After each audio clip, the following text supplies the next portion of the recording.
So hello students, how are you. I hope आप सभी लोग बढ़िया होंगे और बढ़िया से अपने एग्ज़ाम की प्रिपरेशन कर रहे होंगे। जैसा कि हम लोगों ने फर्स्ट पार्ट में हमारे फंडामेंटल ऑफ मार्केटिंग मैनेजमेंट के टॉप मोस्ट 30 क्वेश्चन कर लिए थे। अब हम सेकेंड पार्ट में हमारे 30 से लेकर 60 क्वेश्चन तक के जो भी इंपॉर्टेंट क्वेश्चन आपके एग्ज़ाम में बन सकते हैं वो सारे क्वेश्चंस को डिस्कस करेंगे। जिन लोगों ने फर्स्ट पार्ट नहीं देखा है मैं उनसे रिक्वेस्ट करूंगा कि पहले जाके फर्स्ट पार्ट को देख के आएँ, देन आफ्टर ये सेकंड पार्ट आगे से कंटिन्यू करें। बेसिकली आज दिन भर हम लोग वीडियो पोस्ट करेंगे। आप लोग को जो भी इंपॉर्टेंट क्वेश्चन बन सकते हैं आपके कल के एंट्रेंस एग्जाम कल के एग्ज़ाम के लिए, आपके सेकंड सेमेस्टर के, वो सारे क्वेश्चन मैं आपको कराऊंगा। इन सारे इंपॉर्टेंट फैक्ट्स जो भी आपके एग्जाम में पूछे जा सकते हैं वो सारी चीज़ें मैं आपको बताऊँगा। फर्स्ट पार्ट में हमने 30 क्वेश्चन तक किया था। अब आगे हम लोग 31 से कंटिन्यू करेंगे। हम लोग टोटल आपको 150 क्वेश्चन कराएंगे एंड जो भी आपके एंट्रेंस एग्जाम में आएगा वो उसी 150-160 क्वेश्चन के अंदर से ही आएगा। आपको नहीं पेपर देख के आइएगा, आपको जो भी क्वेश्चन नहीं मिला होगा आप डायरेक्ट इसमें मिलाइएगा, आपको सारे के सारे क्वेश्चन इसमें से मैच करेंगे। बातें काफ़ी ज़्यादा हो गई, हम लोग वीडियो को शुरू करते हैं 31st क्वेश्चन से। क्वेश्चन नंबर 31 हमारा क्या है? Eight which stage in the international trade cycle does the country usually import foreign goods? At which stage in the international trade cycle does a country usually import foreign goods? Introduction stage, growth stage, maturity stage, saturation stage। तो कौन से stage पे international trade cycle में हमारी country जो है import करती है फॉरेन गुड्स को? क्या करती है? फॉरेन गुड्स को इंपोर्ट करती है। तो कौन से स्टेज पे करती है? इंडस्ट्रियल स्टेज पे करती है, मैच्योरिटी स्टेज पे करती है, सैचुरेशन स्टेज पे करती है, ग्रोथ स्टेज पे करती है। तो कौन से स्टेज पे करती है? ग्रोथ स्टेज पे करती है। इंडिया क्या है अभी? हम लोग कंट्री सिचुएशन क्या है? कौन से स्टेज पे हैं हम लोग? हम लोग ग्रोथ स्टेज पे हैं। कौन से? अभी डेवलपिंग नेशन है, तो हम लोग का अभी जो स्टेज है ग्रोथ करने का वो अभी हम लोग ग्रोथ स्टेज पे हैं। अभी हम लोग डेवलप नहीं किए हैं, पूरी तरह से ग्रोथ नहीं किए हैं। अभी हम लोग का जो प्रोसेस है वो चल रहा है।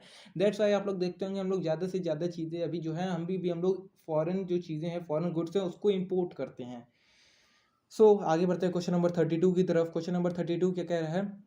Which stage of the product life cycle is marked by filling cost and rising revenue? Which stage of the product life cycle is marked by filling cost and rising revenue?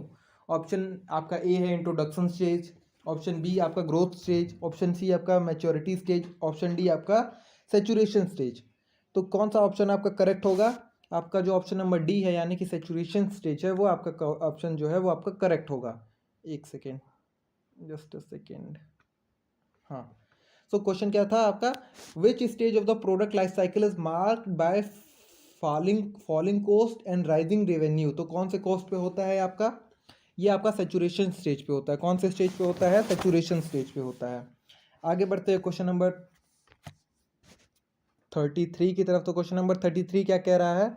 The usual source of new production is marketing research, R&D, accidental discoveries and आपका option number D है variety of source including customer, competitor, serendipity and formal process. तो the usual source of new product का आपका usual source कौन सा है? Marketing research है, R&D है, एक्सीडेंटल डिस्कवरी है, या variety of source including customer, competitors, serendipity and formal process. तो आपका जो करेक्ट आंसर है वो कौन सा है? आपका मार्केटिंग रिसर्च है। आगे बढ़ते हैं क्वेश्चन नंबर 34 की तरफ। क्वेश्चन नंबर 34 क्या कह रहा है? The term marketing refer to, marketing से मतलब क्या है? अ न्यू प्रो आपका जो टर्म मार्केटिंग है उससे मतलब क्या है, उसका क्या मीनिंग है? तो वहाँ पे आपको कुछ डिफिनेशन दी है। A new product concept and improvement, option number A. Option number B आपका advertising and promotion activity. Option number D आपका a philosophy that stress customer value and satisfaction. Option number D आपका planning sales campaign. तो कौन सा जो आपका definition है वो मार्केटिंग को एकदम करेक्ट डिफाइन करता है? तो जो ऑप्शन नंबर सी है यानी कि a philosophy that stress customer values and satisfaction that refers to a marketing. तो ये आपके मार्केटिंग को काफ़ी हद तक डिफाइन करता है। आगे बढ़ते हैं क्वेश्चन नंबर आपके 35 पे। A brand is a, brand क्या होता है? नेम होता है, टर्म होता है, साइन होता है, या combination of all of the above? तो जो ब्रांड है उसके अंदर आपका नेम भी आ जाएगा, आपके टर्म्स भी आ जाएंगे, आपका जो साइन है, आपके बिजनेस का जो लोगो है वो भी आ जाएगा, जैसे यहाँ पे आप लोग देख रहे हैं हमारे टारगेट गुरुकुल का ये ब्रांड है, हमारे टारगेट गुरुकुल का ये लोगो है, तो यहाँ पे है, ये हमारे किसको डिनोट कर रहा है, किसको डिस्क्राइब कर रहा है, हमारे ब्रांड को डिस्क्राइब कर रहा है।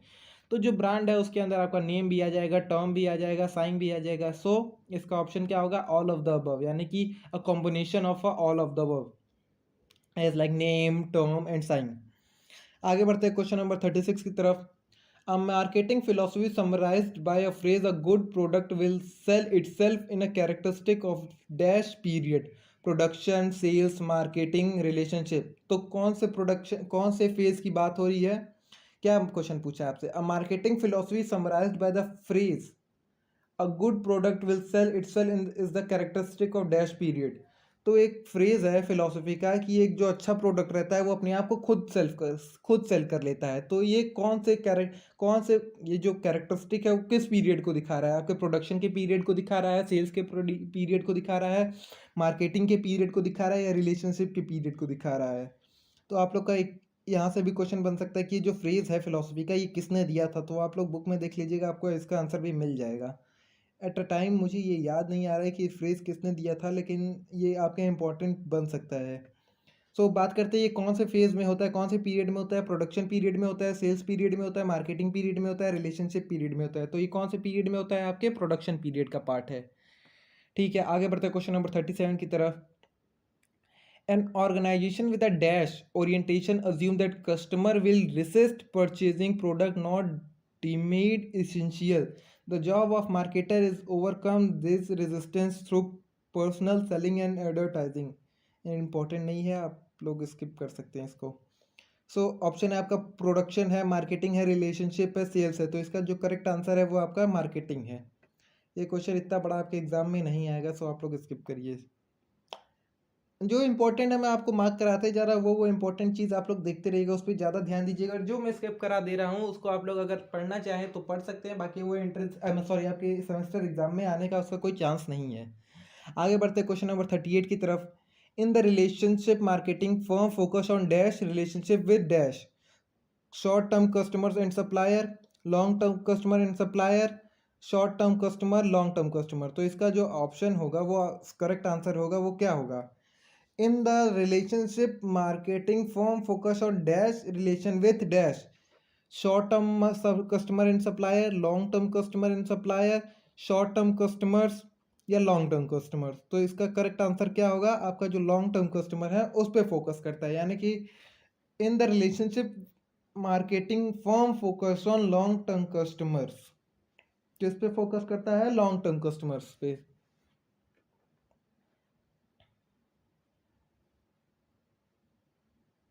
यहाँ पे एक आपका ये होगा। ठीक है, आगे बढ़ते हैं क्वेश्चन नंबर 39 की तरफ। विच of the following is not an element of marketing mix. Marketing mix का कौन सा आपका जो है वो पार्ट नहीं है। डिस्ट्रीब्यूशन पार्ट नहीं है, प्रोडक्ट पार्ट नहीं है, टारगेट मार्केट पार्ट नहीं है, प्राइसिंग पार्ट नहीं है। तो आपका मार्केटिंग मिक्स का इसमें से क्वेश्चन देखिए, आप लोग ये चीज़ ध्यान रखिएगा, विच of the following is not an part of, not an element of. कई बार आपको ये काफ़ी कंफ्यूज करता है। डीडीयू के पेपर में अभी जो बीकॉम के पेपर हो रहे थे इसमें ये इसने कई तरह के क्वेश्चन ऐसे डाले थे जिसमें बीच में नॉट घुसा दिया था, बच्चे इस वजह से क्वेश्चन को गलत करके आ रहे थे।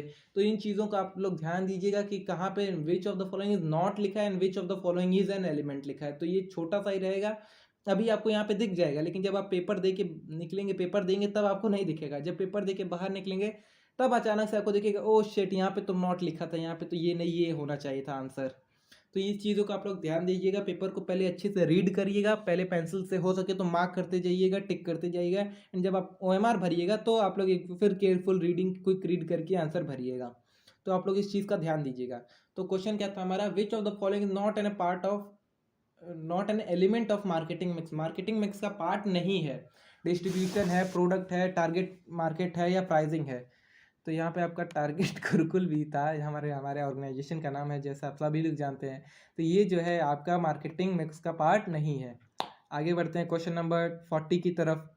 क्वेश्चन नंबर 40 क्या कह रहा है, the term marketing mix describe. तो मार्केटिंग मिक्स को कौन सा सेंटेंस जो नीचे दिया है वो डिस्क्राइब करता है। A composite analysis of all environmental factor inside and outside the firm, a series of business decisions that aid in selling a product, a relationship between a firm marketing strength and its business weakness, a blending of four strategy element to satisfy specific target maker. तो ये जो चार option है इसमें कौन सा आपके marketing mix को डिस्क्राइब कर रहा है? तो जो आपका फर्स्ट ऑप्शन है यानी कि a composite analysis of all environmental factor inside and outside of firm that describe marketing mix. तो मार्केटिंग मिक्स को ये जो फर्स्ट सेंटेंस है वो काफ़ी अच्छा हद तक डिस्क्राइब कर रहा है। ऑप्शन अब बढ़ते हैं क्वेश्चन नंबर 41 की तरफ। Newsletter, catalogs and invitation to an organization sponsored event are most closely associated with the marketing mix activity of pricing, distribution, product development, promotion. तो किस चीज़ से ये सारी चीज़ें डेवलप्ड हैं? जैसे कि newsletter, catalogue, invitation to organization sponsored event are most closely associated with the marketing mix activity of dash. तो ये जो सारी चीज़ें ये किससे आपके और मार्केटिंग में किस एक्टिविटी से काफ़ी हद तक रिलेटेड रखती हैं, काफ़ी हद तक रिलेशन रखती हैं? प्राइसिंग से रिलेटेड हैं, डिस्ट्रीब्यूशन से रिलेटेड हैं, प्रोडक्ट डेवलपमेंट से रिलेटेड हैं या प्रमोशन से रिलेटेड है। तो ये सारी चीज़ें बेसिकली आपके प्रमोशन से काफ़ी हद तक रिलेटेड हैं, इस वजह से इसका आंसर होगा आपका ऑप्शन नंबर डी। आगे बढ़ते हैं क्वेश्चन नंबर 42 की तरफ। A market with which of the following characteristic would generally be less competitive? High barrier to entry, lots of potential substitute exist, strong bargaining power among buyer, strong bargaining power among supplier। तो question क्या है? अब market with which of the following characteristic would generally be less competitive? तो कौन सा less competitive to entry होगा? तो option number सी होगा जो आपका, वो करेक्ट है, यानी कि strong bargaining power among buyer. जो चीज़ ये खरीदते हैं उनके अंदर बार्गेनिंग पावर यानी कि मूल्य कम कराने की जो क्षमता है वो काफ़ी ज़्यादा होती है। तो यहाँ पे जनरली लेस कॉम्पिटिटिव होता है ये मार्केट। आगे बढ़ते हैं क्वेश्चन नंबर 43 की तरफ। The process of anticipating future event and condition and determine the best way to achieve organizational objective is known as researching, planning और controlling, managing। तो बिजनेस स्टडी का आपका पार्ट आ गया। आप लोगों ने इसको सेमेस्टर सेकेंड में भी पढ़ा है, अपने क्लास 12th में भी पढ़ा है। इस क्वेश्चन का आंसर आप लोग खुद करिए, मैं आपको आंसर नहीं बताऊंगा। ये जो क्वेश्चन है आपको मतलब जब से अपने कॉमर्स में कदम रखा होगा तब से ही आप लोग पढ़ रहे होंगे। द प्रोसेस ऑफ एंटिसिपेटिंग, ये जो वर्ड है इसी से आपको आंसर मिल जाना चाहिए। एंटिसिपेटिंग, ये जो वर्ड है एंटिसिपेटिंग फ्यूचर इवेंट्स, इससे आपको आंसर मिल जाना चाहिए।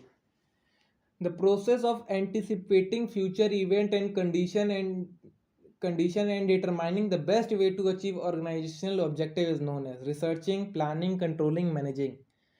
तो बेसिकली इसका आंसर क्या है आप सभी लोगों को पता ही होगा। अगर नहीं पता है जो ठीक है तो मैं उसका आंसर आपको बता देता हूँ। तो एंटिसिपेटिंग देख के तो कई लोग आंसर अभी भी बता दिए होंगे, जिनको नहीं पता होगा वो भी बता दिए होंगे। लेकिन चलिए जो नहीं बता पाए हैं उन महाशयों के लिए भी कुछ आंसर मैं बता देता हूँ। तो इसका आंसर क्या होगा? ऑप्शन नंबर बी, यानी कि प्लानिंग। प्लानिंग ही जो है आप फ्यूचर को लेके एंटिसिपेट करते हो कि फ्यूचर में ये चीज़ें होंगी तो हम ऐसा ऐसा काम करेंगे, उसके रिगार्डिंग आप फंड इकट्ठा करते हो, उसके रिगार्डिंग आप कैपिटल बनाते हो कि हाँ ठीक है अगर ऐसा होगा तो मैं ये करूँगा, ये होगा तो ये करूँगा। तो देखिए प्लानिंग ही है सारी चीज़ें जिसको आप ऑर्गेनाइजेशन गोल के लिए अपने मन में दिमाग में आइडिया बनाते हो कि ऐसे ऐसे करेंगे तो हमारा ऑर्गेनाइजेशन गोल ऑब्जेक्टिव अचीव हो पाएगा। सो इस क्वेश्चन का आंसर आपका क्या था? प्लानिंग था। कंट्रोलिंग इससे रिलेटेड नहीं है, मैनेजिंग भी रिलेटेड नहीं है, रिसर्चिंग जो है वो भी इससे रिलेटेड नहीं है। सो ऑप्शन नंबर बी जो था आपका, यानी कि जो प्लानिंग है वही आपका करेक्ट आंसर था। आगे बढ़ते हैं क्वेश्चन नंबर 44 की तरफ। Which one of the following best describe the present value of the stream of future profit expected over the customers life time purchase? Customer life time value, supplier life time value, company life time value या future value?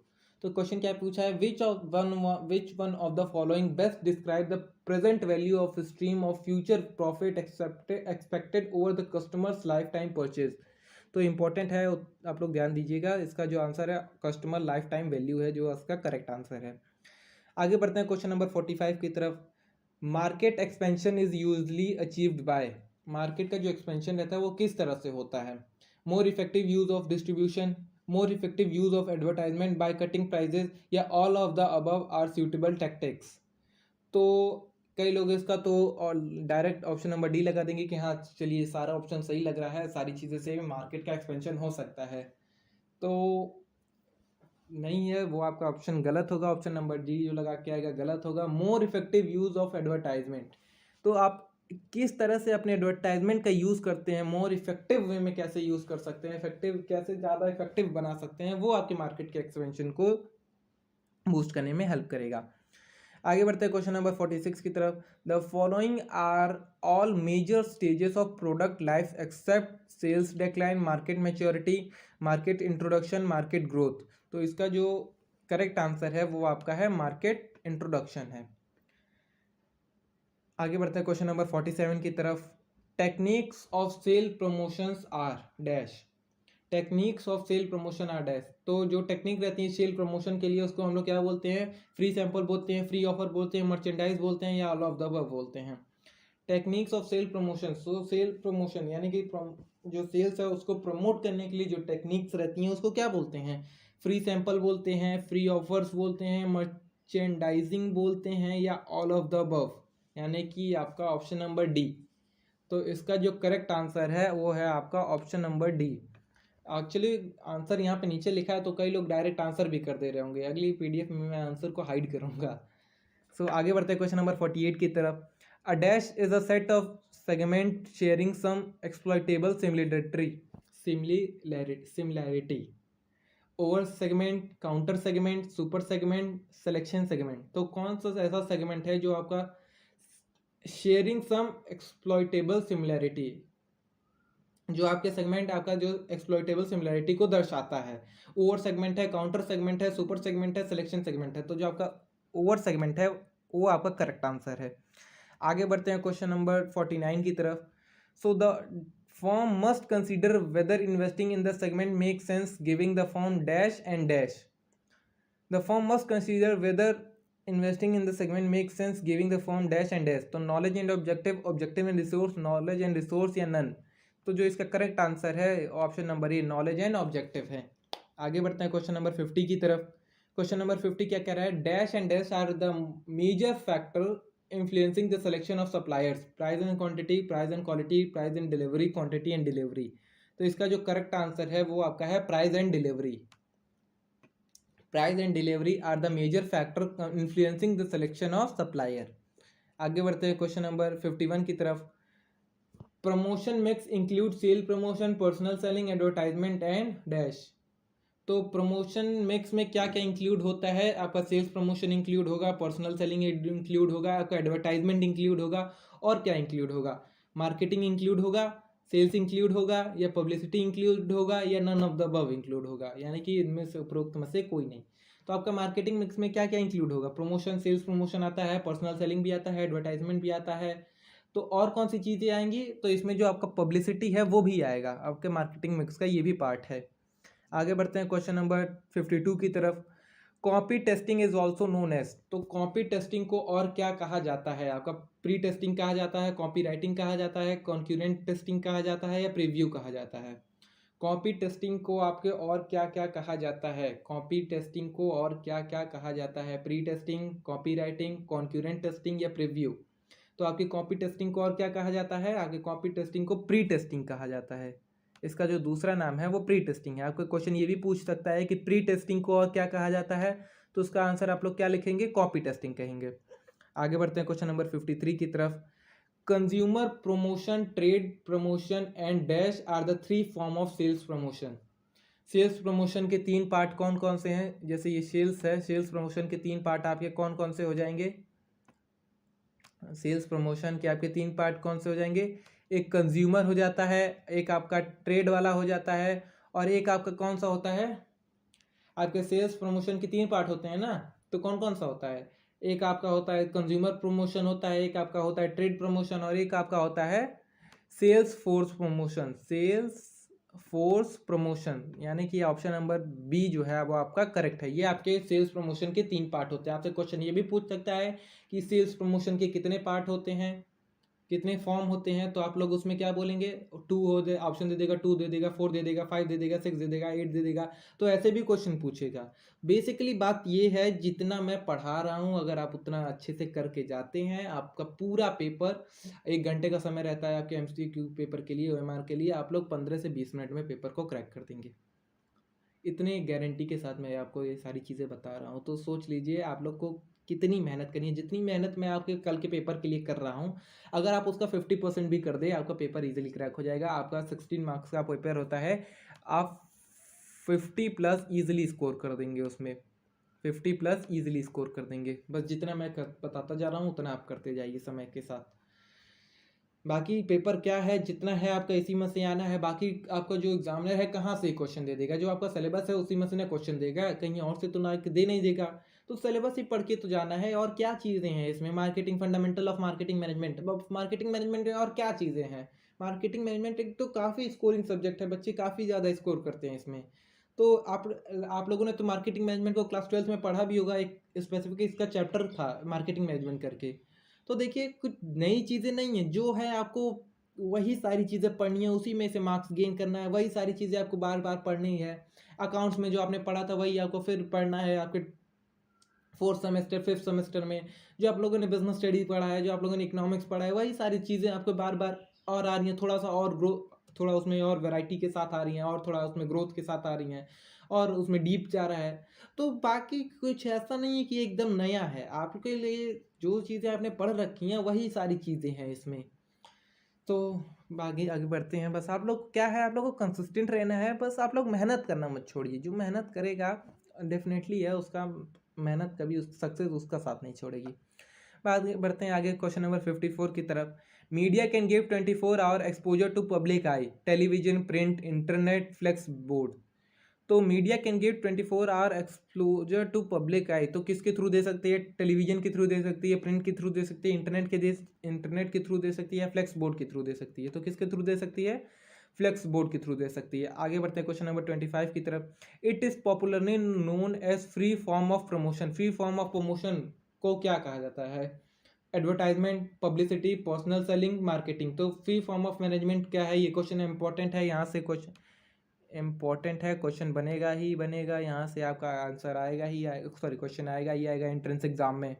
तो free form of management क्या होता है, आपका advertisement होगा, publicity होगा, personal selling होगा या मार्केटिंग होगा। तो पब्लिसिटी जो है वो आपका free form of management, free form of promotion है। आगे बढ़ते हैं क्वेश्चन नंबर 56 की तरफ। Which among the following is an example of trade promotion. तो ट्रेड प्रमोशन का एग्जाम्पल कौन सा है, कूपन है, सैंपल है, पुश मनी है, नन ऑफ द अबव। तो ट्रेड प्रमोशन, यहाँ ये भी क्वेश्चन इंपॉर्टेंट है, ये भी आप लोग मार्क करिए, ये भी इंपॉर्टेंट है।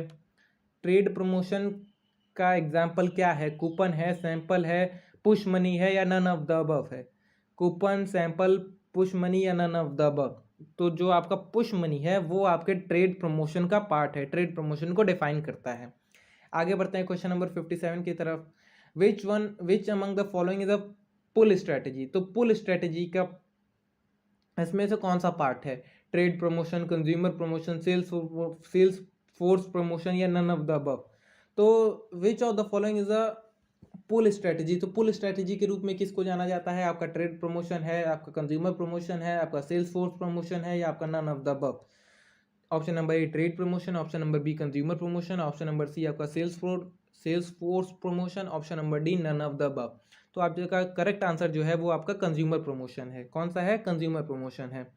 आगे बढ़ते हैं। If a company give false message to the customer it is known as. यदि कंपनी कोई गलत मैसेज अपने कस्टमर को देती है तो इसको क्या कहा जाता है, ऑब्सेशंस ऐड कहा जाता है, सब्लिमिनल ऐड कहा जाता है, डिसेप्शन कहा जाता है या नन ऑफ द अबव कहा जाता है। None of the above basically इसमें उपरोक्त में से कोई नहीं है। तो आपको 3 ऑप्शन दिया है, obsessions ad, subliminal ad, deception या नन ऑफ द अबव। तो कौन सा ऑप्शन आपका करेक्ट होगा, जब भी कोई कंपनी अपने कस्टमर को गलत मैसेज प्रदान करती है, जब भी कोई कंपनी अपने कस्टमर को गलत मैसेज प्रदान करती है, मान लीजिए आप कोई प्रोडक्ट खरीदने गए, उस पर लिखा है प्रोटीन, फैट, जो आप लोग देते हैं ना पीछे लिखा रहता है कितना फैट है, कितना शुगर है, कितना प्रोटीन है, कितना फाइबर है, ये सारी चीज़ें लिखी रहती हैं। तो वहाँ पे अगर गलत इन्फॉर्मेशन अपने कस्टमर को प्रोवाइड की, या फिर कोई भी चीज़ बना रही है कंपनी अपने अगर बायर्स या जो उनके कस्टमर्स हैं उनको गलत इन्फॉर्मेशन प्रोवाइड कर रही है तो उसको क्या कहेंगे हम लोग? डिसेप्शन कहेंगे, ऑब्सोलेंस और सब्लिमिनल ऐड कहेंगे, डिसेप्शन कहेंगे, नन ऑफ द अबव। तो इसका जो करेक्ट आंसर है वो आपका डिसेप्शन है। यानी कि जब भी कोई कंपनी अपने कस्टमर को गलत इन्फॉर्मेशन प्रोवाइड करती है तो उसको क्या कहा जाता है? डिसेप्शन कहा जाता है। इंपॉर्टेंट है, देख लीजिएगा। The strategy that encourage dealer and distributor to sell a product is known as.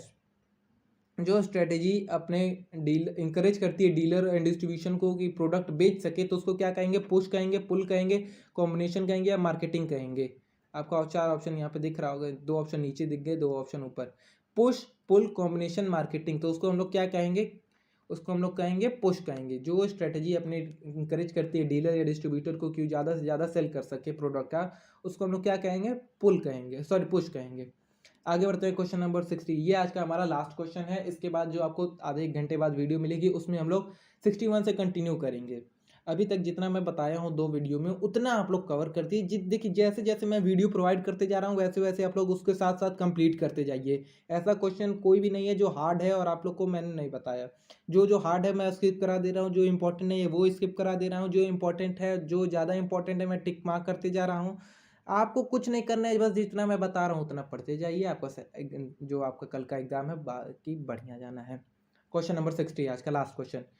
Creating image of a product in the mind of target group is called. एक कोई टारगेट ग्रुप है उसके अंदर इमेज का जो प्रोडक्ट की image है वो उनके दिमाग में बनी छपी है तो उसको क्या कहेंगे? मार्केटिंग कहेंगे, पोजीशनिंग कहेंगे, ब्रांडिंग कहेंगे, पॉपुलराइजिंग कहेंगे। तो मार्केटिंग, पोजीशनिंग, ब्रांडिंग, पॉपुलराइजिंग। तो इसका जो करेक्ट आंसर है वो आपका है positioning. So that's all for